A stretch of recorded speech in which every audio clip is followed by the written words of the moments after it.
bad. Cameras are rolling now, Rob. It was good practice.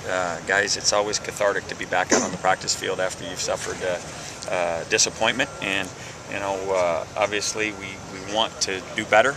We got as I said yesterday, absolutely zero quit on this team. We're going to fight.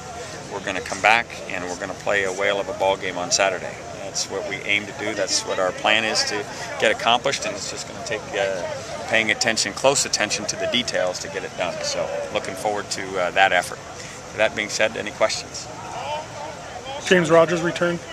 James Rogers returned. Can you just kind of talk about him as a player and what he's done against this team? Well, he's a fantastic player. It's a shame that he had to suffer the injury that he did. I think it was against Arizona last year.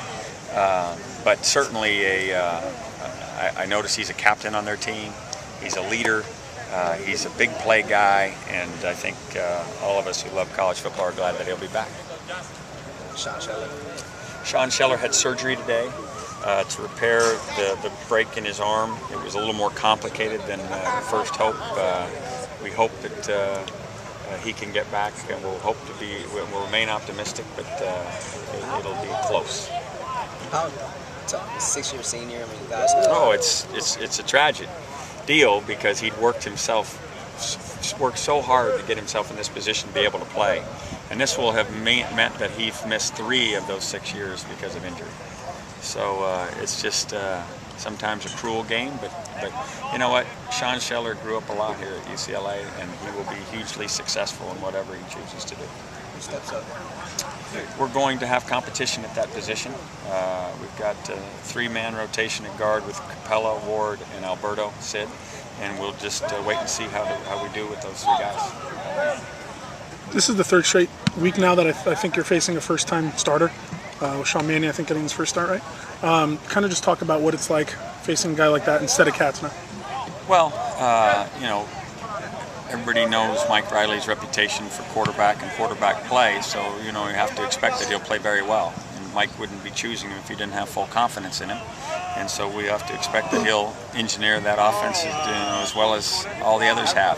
It's a good offense. It's one that has been highly productive over the years, and we expect nothing less with respect to this weekend. What were you considering finally before you just using, other than obviously you said the other day about getting up on the field, but what other things we have to consider?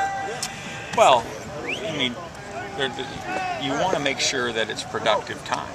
You want to make sure that you know, every decision I make has to be not only best for our team, but also best for the individuals. And you know, Brett Hundley is a young guy that's chomping at the bit, like all young guys. But sometimes patience is a virtue. But if there's things that he can do to help us and dimensionalize us as an offense, then you have to consider that. But you can't consider it until he's ready to play. Is he ready to play? He's getting closer. You know, like we have to use a lot of reps to get that fully done, and we don't have the luxury of those reps when you're in the midst of the season where you've got 1 week to prepare for an opponent. So we're trying to get him a few extra reps and see where that leads us.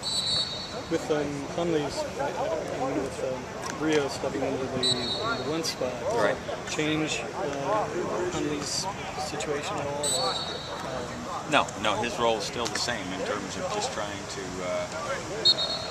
keep raising his football intelligence and his acumen with our offense.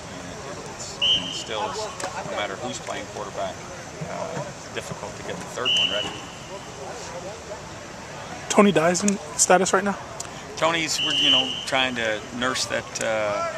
He's got a couple stingers, trying to nurse that back to health, and we'll wait and see, you know, how the week progresses. But I anticipate him being ready to play. And Kip? Kip, better, but not still ready to kick. I don't know. Maybe that'll probably be a game time decision. And Jamie Graham? Supposed to be able to start jogging around. I didn't notice him today doing that, but supposed to be able to start jogging around this week and hopefully ready to start participating as early as next week. What about Anthony Jefferson? Anthony Jefferson, I think, is at the 8-week mark right now after his surgery, so his jogging, I think, begins starting next week as well.